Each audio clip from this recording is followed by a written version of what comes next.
Parti. C'est bien. Alors, si vous voulez tourner avec moi dans vos Bibles, dans le dernier livre de la Bible, c'est-à-dire l'Apocalypse.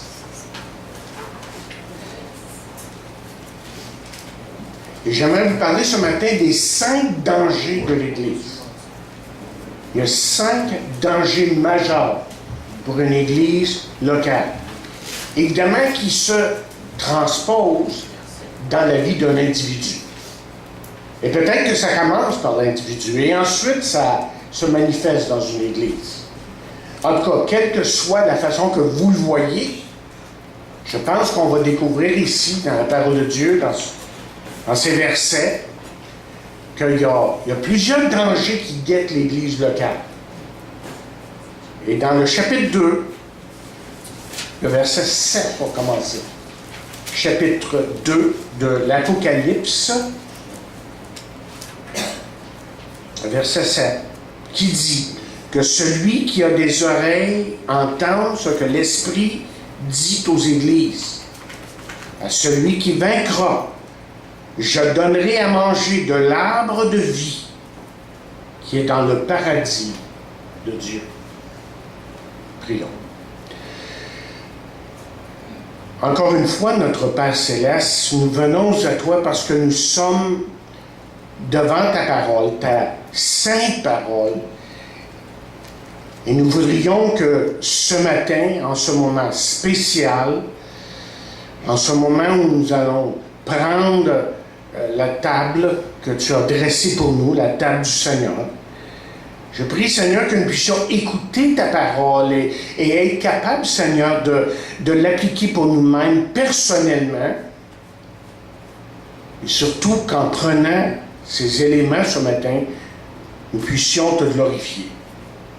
Et non pas, Seigneur, une condamnation contre nous, mais vraiment un sujet pour nous approcher de toi, pour apprendre à t'aimer davantage et à vivre pour toi comme tu veux que nous vivions. Alors, Seigneur, je suis devant toi, nous sommes devant toi, nous prions que tu puisses nous parler par ta parole et nous saurons te donner l'honneur et la gloire par Jésus. Amen. Un pasteur était, il n'y a pas très longtemps de ça, dans une conférence missionnaire à Dallas, Texas. Et il a entendu une prière qui l'a complètement bouleversé. Cette prière venait d'un Chinois, de la République Chine, ou si vous voulez, de la Chine communiste. Et voici ce qu'il a prié. Il a prié, Seigneur, garde ton Église en Chine des Américains. Et surtout de l'Église en Amérique. Fais qu'elle ne devienne pas comme l'Église en Amérique. Et je me rappelle très bien, lorsque j'ai entendu ce témoignage, j'étais dans mon auto. Et tout de suite, j'ai été d'abord estomaqué et saisi par les paroles et j'ai rebobiné mon appareil pour voir si j'avais bien entendu ce que j'avais entendu. C'est exactement ce qu'il avait dit.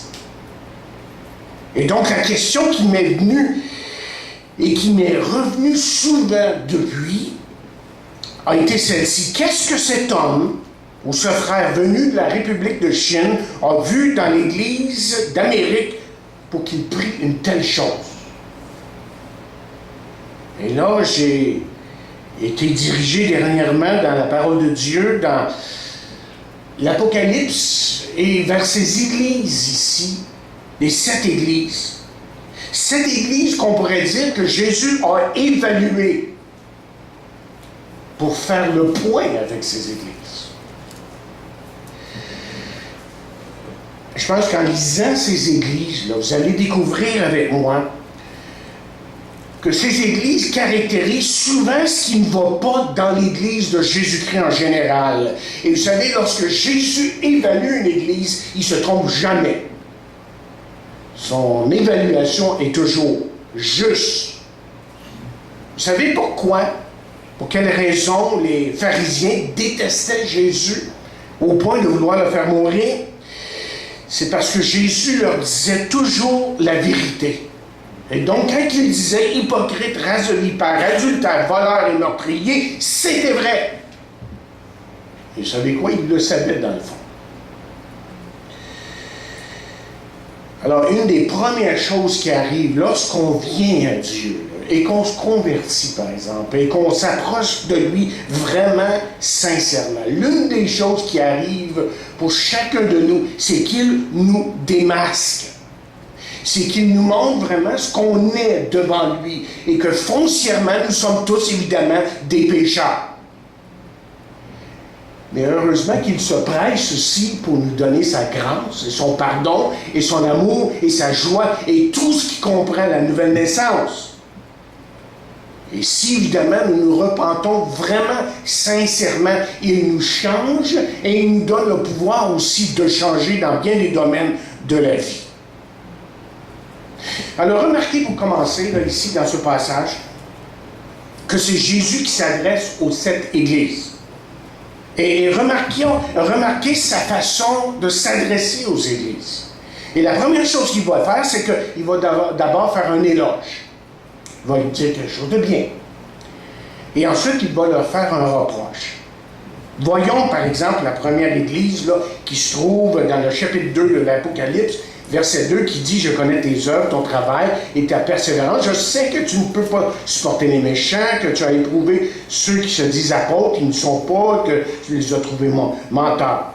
Que tu as de la persévérance, dit-il, que tu as souffert à cause de mon nom, que tu ne t'es point lassé. » Et là, au verset 4, comme on va voir dans quelques instants, il va leur faire un reproche. Et c'est probablement de la façon, vous savez, que Jésus évaluerait notre Église ce matin. Si lui devait se présenter ici devant nous et faire une évaluation de ce qu'est l'Église baptiste, la voie de l'Évangile, probablement qu'il nous dirait, ah, vous savez, il y a des bonnes choses et ça va bien dans tel et tel domaine et dans d'autres domaines, mais... j'ai quelque chose à te dire. Il y a des choses qui méritent et tu as besoin d'écouter. Et vous remarquerez que chaque fois qu'il fait un reproche envers une église ici dans l'Apocalypse, qu'il y a toujours un remède. Et c'est vrai que, comme j'ai dit tantôt, qu'il nous démasque, qu'il nous montre ce qu'on est vraiment. Mais heureusement que Dieu nous aime assez pour nous ramener à lui. Et pour nous pardonner, et pour nous donner son amour. Regardons la première église, l'église d'Éphèse. Vous connaissez ces églises. Mais repassons vite, là. Mon but, c'est pas de faire une analyse de toutes les églises en profondeur, mais juste un petit survol, voir qu'est-ce qui allait pas, et comment que Dieu a parlé, comment que Jésus a parlé à ces églises. Vous savez, l'église d'Éphèse, je pense que c'est une église que vous auriez beaucoup aimée, parce que c'est une église, semble-t-il, qui était très spirituelle. En tout cas, vous avez juste à lire l'épître de Paul aux Éphésiens et vous découvrez que c'est une église où les gens étaient spirituels, on pourrait dire même matures. C'était une église qui était bien organisée, avec un bon pasteur, peut-être plusieurs pasteurs, on ne sait pas. Et on pourrait résumer cette église en 4 points. On pourrait dire, par exemple, que c'est une église qui était occupée à l'œuvre de Dieu.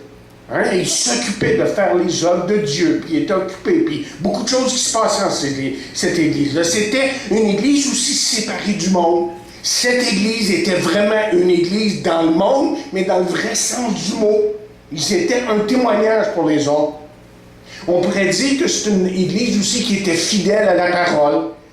Alors, une église où, si vous vouliez des bonnes études, s'il y avait des bons prédicateurs, c'était l'église à aller.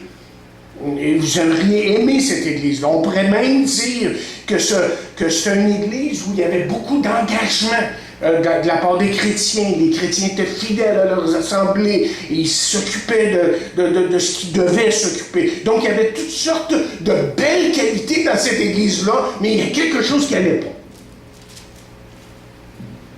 Jésus a un reproche à faire à cette église, et vous le connaissez évidemment, c'est au verset 4 que je n'ai pas lu, qui dit « Mais ce que j'ai contre toi, c'est que tu as abandonné ton premier amour. » Voyez, lorsque Jean a écrit cette lettre, d'abord, Jean était sur l'île de Patmos. C'était réservé pour les criminels, ça. C'était une place où on s'attendait à ce que les gens meurent. Mais Jean n'est pas mort sur l'île de Patmos.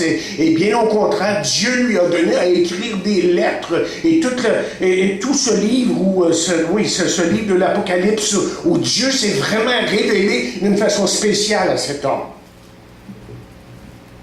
Mais on nous dit que probablement que cette lettre-là a été écrite à peu près 40 ans après que l'Église a été fondée. 40 ans à peu près, là.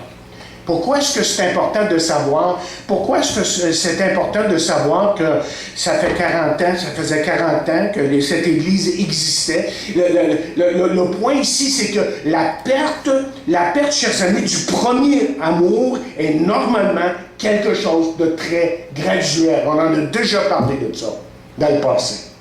C'est quelque chose qui est imperceptible, quelque chose qui vient tranquillement, mais qui fait qu'à un certain moment, cette Église-là, malgré toute son organisation et ses bonnes prédications et tout ce qu'elle peut avoir, il n'y a foncièrement pas d'amour, parce qu'ils l'ont abandonné. Disons que l'amour était devenu secondaire. Et l'idée ici, le mot abandonner est même plus fort que juste abandonner. Il l'avait perdu. Il n'y avait plus d'amour dans cette Église-là. Il n'y avait vraiment plus d'amour. Et qu'est-ce qu'on veut dire par le fait même que ces gens ici avaient perdu leur premier amour? Moi, je vous dirais là, que d'abord, ils ont perdu leur amour pour Dieu, pour sa personne. Et pourtant, ils connaissaient le plus grand des commandements qui était « Écoute Israël, tu aimeras le Seigneur ton Dieu de tout ton cœur, de toute ton âme et de toute ta pensée. » Donc, il y avait comme un recul en ce qui a trait à leur amour pour Dieu. On n'aimait plus Dieu comme on devait l'aimer. Et ensuite, il y avait moins d'amour pour les frères. On était devenus plus égocentriques, centrés sur soi-même. Et graduellement, cet amour-là pour les frères qu'on devait avoir, il n'existait plus. Je vous dirais aussi que probablement que leur amour pour la parole de Dieu avait diminué. Pourtant, ils savaient eux-mêmes que la parole de Dieu, que Paul avait déjà écrit, dit que toute écriture est inspirée pour enseigner, pour convaincre et pour corriger, pour instruire dans la justice l'homme de Dieu. Mais vous voyez, ils lisaient la parole de Dieu, mais c'était plus comme avant. Il n'y avait plus la parole de Dieu n'était plus vivante pour eux, ça sautait plus dans leur cœur, là. C'était devenu tout simplement quelque chose qu'on faisait. On lisait la Bible. Et ensuite, je pense qu'il y avait une diminution d'amour pour le Saint-Esprit. On ne lui donnait plus la place pour diriger, pour vraiment faire son œuvre dans l'Église. On était peut-être rendu tellement formaliste, là, on avait tellement sa façon de faire qu'on oubliait que celui qui devait présider et surtout diriger dans une Église, c'est le Saint-Esprit. Et enfin, je pense que ils avaient aussi perdu leur amour pour le monde. Et comprenez-moi bien ce que je veux dire par le fait qu'ils ont perdu leur amour pour le monde, c'est qu'on n'avait plus la même compassion pour ceux qui étaient sans Christ et sans Dieu. Littéralement, on était rendu à s'en foutre de ce qui se passait dans le monde, et des gens qui étaient dans le monde, on ne témoignait plus, on était plus ce qu'on devait être pour que les gens viennent à Christ. Parce qu'on était devenus confortables. On est tellement bien ensemble, un petit groupe, hein, comme un petit groupe m'a déjà dit une fois. On est bien, un petit groupe. J'ai dit, si vous êtes si bien que ça, moi je fly. Je ne suis pas intéressé à une église comme ça. Et j'ai flyé, littéralement. C'est dommage, mais c'est ça qui arrive. On devient tellement confortable. Oh, ben, on est bien ici, on ne veut pas être dérangé. On ne veut pas en faire plus qu'il faut.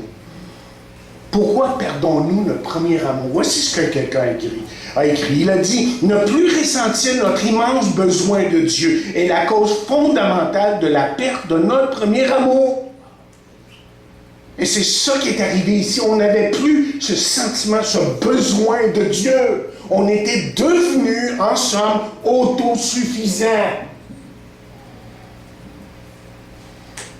C'est ça qui est arrivé à cette église ici des frères qui semblait à première vue très spirituelle, et c'est ça qui peut arriver à notre église, à chacun de nous d'abord individuellement. Mais remarquez le remède, on va avancer plus vite là. OK? Il dit, souviens-toi, dit-il au verset 5, d'où tu es tombé. Repens-toi et pratique tes premières œuvres. Remarquez 3 choses ici. Souviens-toi. Probablement, si on pouvait résumer, ajouter un petit peu ici dans les paroles, là, juste pour faire grandir le scénario, là, ça serait de dire de se souvenir des choses qui te donnaient de la joie. Rappelle-toi des choses que tu faisais, qui faisaient que tu grandissais. Tu étais excité pour les choses de Dieu, tu étais passionné pour les choses de Dieu. Rappelle-toi ce que tu faisais. Ensuite, il dit, repens-toi. Oui, mais fais-le sincèrement, par exemple. Pas juste par des paroles, là. Oh Seigneur, pardonne-moi, puis ensuite recommencer tout de suite la manière que tu vivais, mais d'être résolu, de vraiment se donner à Dieu. Et ensuite, il parle de pratiquer des œuvres. Autrement dit, mets-toi en marche pour Dieu, fais quelque chose, décide-toi.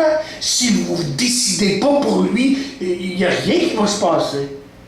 Lui, il vous tend la main, il nous tend la main, Dieu sur la terre pour nous bénir et pour nous combler. Il s'agit de nous de réagir, évidemment. Si on va verset 12, là, on parle de l'église de Pergame. L'église de Pergame, si on devait résumer le tout, là, c'est l'église du compromis. C'est une église où on peut parler de compromis. C'était la capitale de l'Asie jusqu'au 1er siècle, on dit. C'était une ville surtout idolâtre. L'idolâtrie était grandiose dans cette église, au point où Satan avait fait de cette ville le centre de ses activités, c'est-à-dire que c'est une ville occulte, probablement.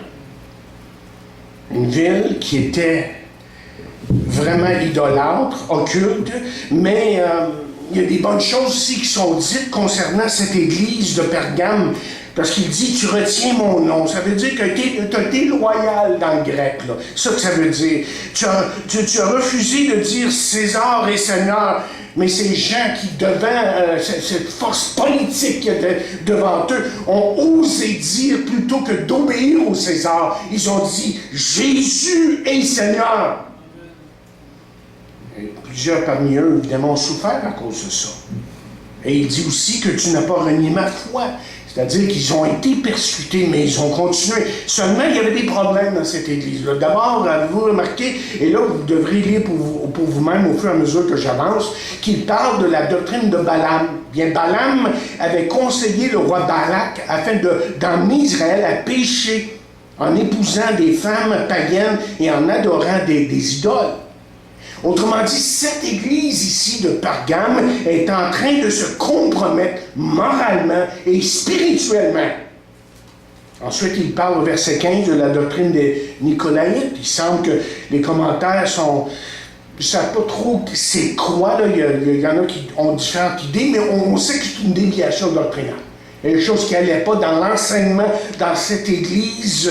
Et il y avait de plus en plus de compromis dans cette église. Et c'est là que c'est exactement ce qui arrive aujourd'hui en ce qui a trait à l'église de Jésus-Christ. Il y a de plus en plus de compromis en ce qui a trait à sa moralité, par exemple. Je ne veux pas aller dans les détails, mais le mariage n'est plus respecté comme auparavant. Et l'Église est en danger de compromis. Et ce que Dieu demande à son Église, c'est de demeurer fidèle à sa parole. Et que cela devrait être son souci premier, d'être fidèle à sa parole. Et là, je ne parle pas ce matin d'un légalisme malade qui interdit tout. C'est pas de ça dont je suis en train de parler. Mais je suis en train de parler d'un discernement que l'Église a besoin afin de marcher selon la parole de Dieu, afin d'accomplir pleinement le plan de Dieu pour elle, selon la volonté de Dieu dans sa parole. Vous allez vous rappeler que Jésus a dit, vous ne pouvez servir Dieu et Mammon. Et le remède, mais vous le voyez au verset 16, là, il parle de repentance. Et en fait, tout commence par la repentance. Et si on se trouve dans une place, si on se trouve dans une position où on sait qu'on s'est éloigné de Dieu, le seul remède, chers amis, c'est la repentance. C'est de revenir à Dieu, c'est de tourner le dos. C'est de tourner le dos au péché. Ensuite, allons à l'église de Thyatire, au verset 18. L'église de Thyatire, bien, était dans une ville qui était prospère, apparemment. Et on pourrait dire, en tout cas, selon ce que je lis dans le verset 19, là, que c'est une église qui semblait exemplaire. Regardez ce qu'on dit: je connais tes œuvres, ton amour et ta foi, ton fidèle service, ta constance et tes œuvres plus nombreuses que les premières. Qu'est-ce que tu veux dire plus que ça? C'est une église qui, spirituellement, avait l'air être exemplaire. Pourtant, selon le prochain verset, il y avait quelque chose qui se passait dans cette église-là, qui était là, derrière le tout, et qui travaillait cette église, et qui faisait que cette église était sur le bord du précipice.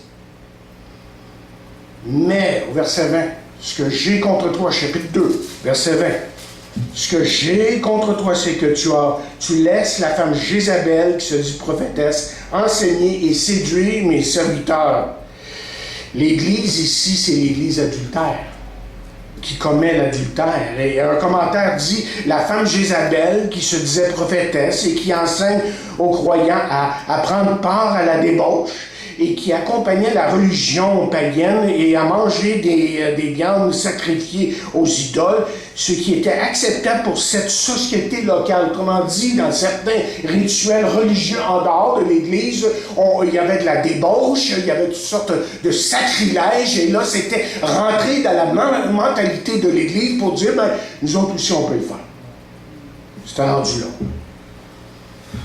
Et l'église ici, cette église ici de Thyatire, devenait de plus en plus corrompue. Et ce qu'on oublie, vous voyez, et voilà ce qui guette l'Église aujourd'hui, c'est que moralement et spirituellement, on peut s'éloigner de Dieu. Mais ce que l'Église oublie souvent aujourd'hui, c'est que l'Église est appelée, notre Église et l'Église en général, l'Église est appelée à combattre, à se tenir debout pour la vérité. Regardez ce que Paul dit dans 2 Corinthiens, si vous regardez avec moi, 2 Corinthiens, le 10e chapitre, et le verset 4 et 5, il va dire là, car les armes avec lesquelles nous combattons ne sont pas charnelles, mais elles sont puissantes par la vertu de Dieu pour renverser des forteresses. Et nous renversons, dit-il, les raisonnements et toute hauteur qui s'élève contre la connaissance de Dieu, et nous emmenons toute pensée captive à l'obéissance de Christ. Ça, c'est le travail de l'Église. Mais vous savez, l'adultère vient de différentes façons, évidemment. Différentes formes. Ça peut être un homme et une femme, évidemment, qui se convoitent et qui sont avec quelqu'un d'autre. Mais ça peut être aussi, l'adultère, c'est de se lier avec tout ce qui ne vient pas de Dieu. C'est de céder, en fin de compte, à la vieille nature.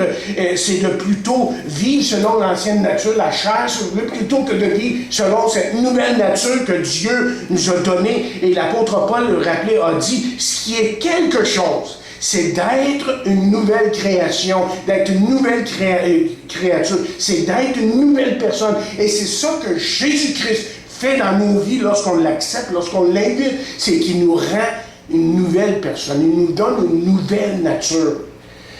Et l'Église à Thyatire avait besoin de ce message, que de marcher avec Dieu, que de se renouveler dans les choses de Dieu, et nous avons besoin de ce message ce matin aussi.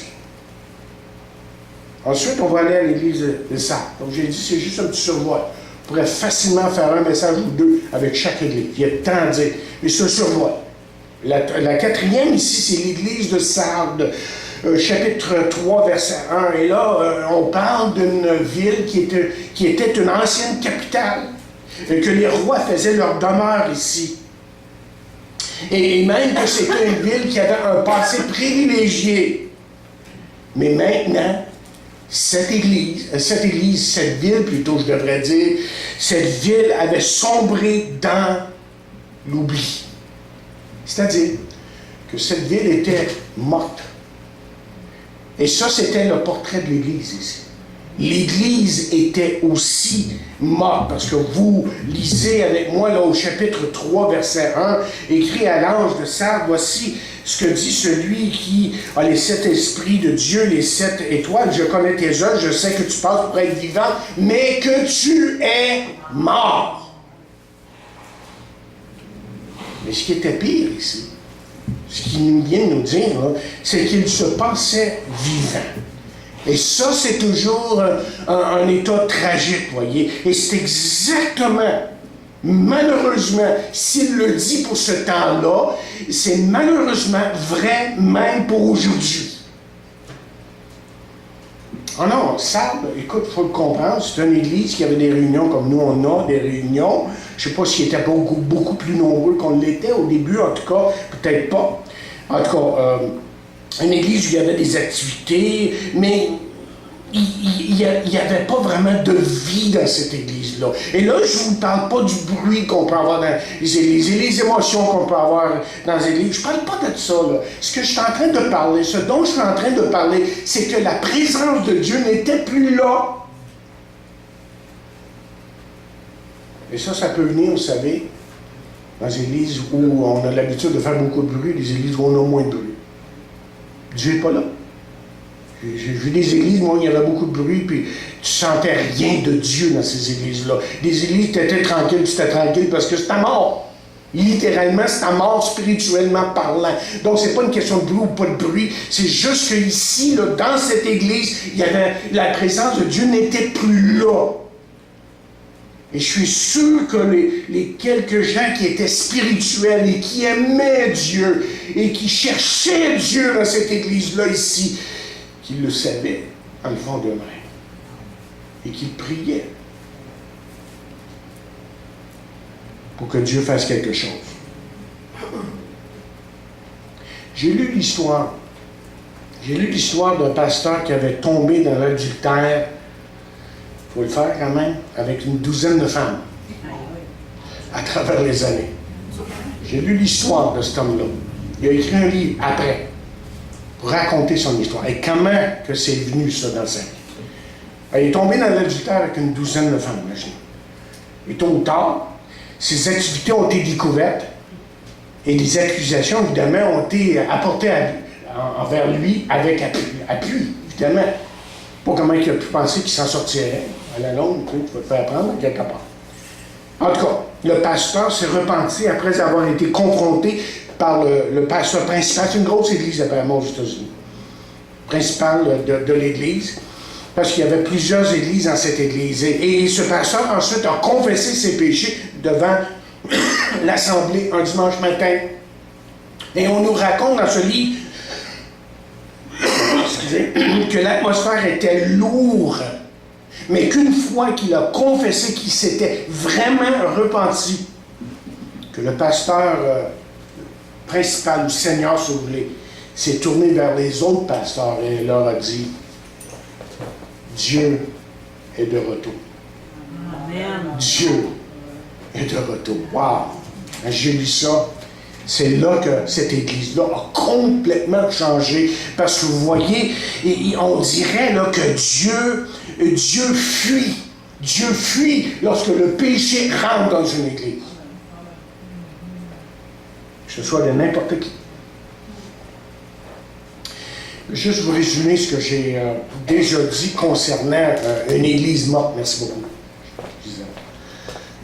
Qu'est-ce qu'on peut dire d'une église morte? Comment est-ce qu'on peut juste résumer ça? Bien, c'est une église qui, d'abord, il me semble, qui cesse de vraiment chercher la volonté de Dieu, qui cesse de vraiment crier à Dieu pour faire sa volonté et non pas juste des œuvres qui paraissent bien. C'est une église qui ne connaît plus la réalité de la présence de Dieu. Il y a la forme extérieure. Oui, on chante les mêmes cantiques, on fait toutes les mêmes choses qu'on faisait, mais Dieu n'est plus présent. C'est une église aussi qui a probablement oublié qu'elle a une nature unique, c'est-à-dire que l'église sur la terre, c'est la lumière du monde, c'est la puissance de Dieu agissant dans la vie de ceux qui veulent venir à Christ. Et c'est une église, lorsqu'on parle d'une église morte, c'est une église qui n'attend plus le retour de Jésus-Christ, qui a oublié que Jésus revient bientôt. Et le conseil, la recommandation que Jésus leur donne, ici, vous remarquez, c'est sois vigilant. Et combien de fois que la parole de Dieu nous dit d'être vigilant? L'apôtre Paul va dire, par exemple, si quelqu'un pense être quelque chose, quoi qu'il ne soit rien, il s'abuse lui-même. Et Sardes, chers amis, cette église à Sardes là, était une église morte. Et l'histoire de l'église nous montre que nous devons toujours être vigilants, faire attention, parce que le jour que Satan fait son entrée dans une église, il la tue. Et rester attaché au Seigneur et à sa parole est tellement, tellement important. Avançons sur la dernière que je veux mentionner ce matin. Laodicée. Apparemment, c'est un centre bancaire.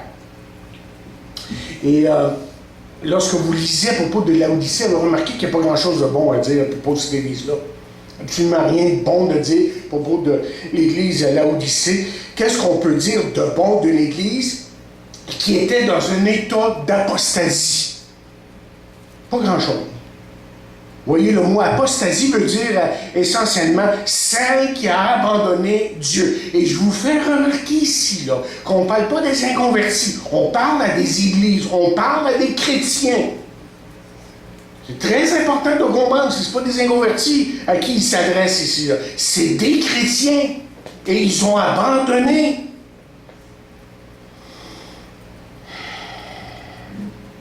Je pense qu'il faut lire les versets 15 et 16 dans le chapitre 3. Là. Regardez ce qui est dit au verset 15 et 16. « Je connais tes œuvres, je sais que tu n'es ni froid ni bouillant. Puisses-tu être froid ni bouillant, puisque tu es froid ou puisses-tu plutôt être froid ou bouillant. Ainsi, parce que tu es tiède et que tu n'es ni froid ni bouillant, je te vommirai de ma bouche. » Vous voyez, l'église ici, là, à Laodicée, était à l'image de la ville, riche en biens matériels. Probablement une riche qui à première vue, là, était prospère. Ça allait bien, il y avait un beau bâtiment et tout le reste, mais pauvre spirituellement. Autrement dit, l'église de Laodicée me fait penser à un homme, ou à cet homme qui était séparé de sa femme, et lorsque je l'ai rencontré, j'ai dit, ça va bien. Ah, tout va bien.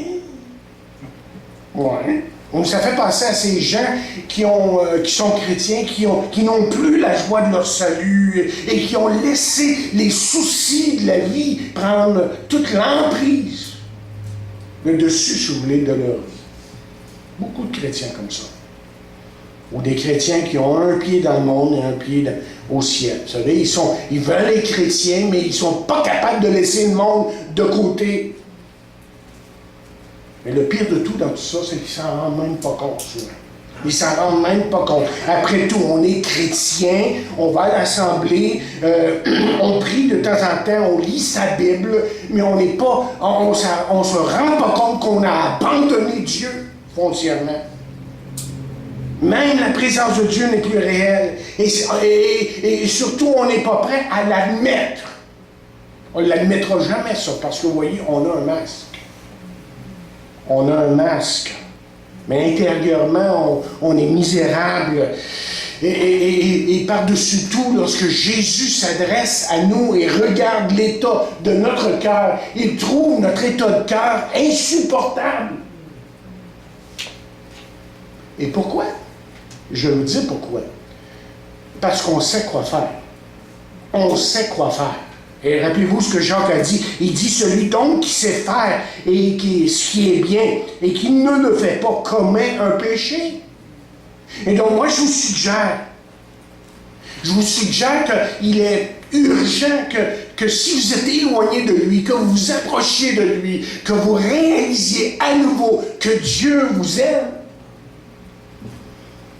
Parce que vous voyez, plus que vous allez attendre, plus que ça va être difficile de revenir à Dieu. Et plus votre cœur s'endurcira. Et plus vous deviendrez justement tiède. Et bientôt, on ne vous verra plus dans l'Assemblée parce que votre intérêt, vos intérêts vont être ailleurs. Non pas centrés sur Dieu, mais ailleurs. Et ça nous guette tous en tant qu'individus. Et même en tant qu'Église, on devient tiède. Et ça, c'est quelque chose qui n'est pas compatible avec Dieu. Vous savez quoi? Moi, je pense que ce Chinois qui est venu de la République de Chine communiste, qui est venu pour donner son témoignage, c'est exactement ce qu'il a vu. C'est exactement ce qu'il a vu. Qu'est-ce qu'il a vu? Il a vu la tiédeur. Il a vu des gens qui manquaient de zèle pour Dieu, qui se disaient chrétiens, mais non, il faut faire à l'église, ça va être dur, puis il faut que je prie. Puis quand il y a des choses qui les confrontent plutôt que de les confronter dans la puissance de Dieu, dans l'amour de Dieu, se tenant debout parce que la parole de Dieu le dit, on se laisse aller. Mais avez-vous remarqué que dans l'Apocalypse, qu'il y a 7 églises? Non, pas 5. Moi, je vous ai parlé de 5 jusqu'ici. Et heureusement, ce qui arrive, c'est qu'il y avait 2 églises ici qui étaient vraiment bénies de Dieu. Et Jésus n'avait aucun reproche à leur apporter, à leur donner, à leur faire. Il y avait d'abord Smyrne, l'église persécutée. Mais la Bible nous dit que c'était aussi une église couronnée. Une église qui se tenait debout pour la vérité et qui était vraie devant Dieu. John MacArthur a prêché un message il y a quelque temps et il dit tout ce que Dieu a besoin de faire pour ramener les gens à l'église, c'est d'amener un petit peu de persécution. C'est un petit peu de persécution, puis on l'a vu ça. Au 9-11, là, quand la tragédie a eu lieu à New York en 2001, novembre. 11 novembre, c'est ça? Septembre, excusez. Oui, c'est ça. 11 novembre, c'est une autre chose, oui. Qu'est-ce qu'on a dit? On a dit que les églises étaient pleines, bondées. On cherchait, on criait littéralement au secours à Dieu parce que ça allait mal. C'est triste qu'il faut attendre que ça aille mal pour aller à Dieu. Mais c'est souvent ce qui arrive, même parmi les chrétiens. Mais l'église de Smyrne n'était pas comme ça. Oh, elle était persécutée, mais c'était une église qui savait aimer Dieu et qui savait marcher avec Dieu. Et c'était une église qui était bénie de Dieu. Et ensuite, il y avait l'église Philadelphie.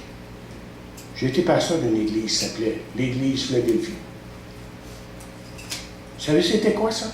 Ça, c'était l'église de l'amour fraternel. C'était une église où l'amour abondait. C'était une petite église, mais avec un grand cœur, avec beaucoup d'amour. Et c'est ça qui caractérisait l'église de Philadelphie.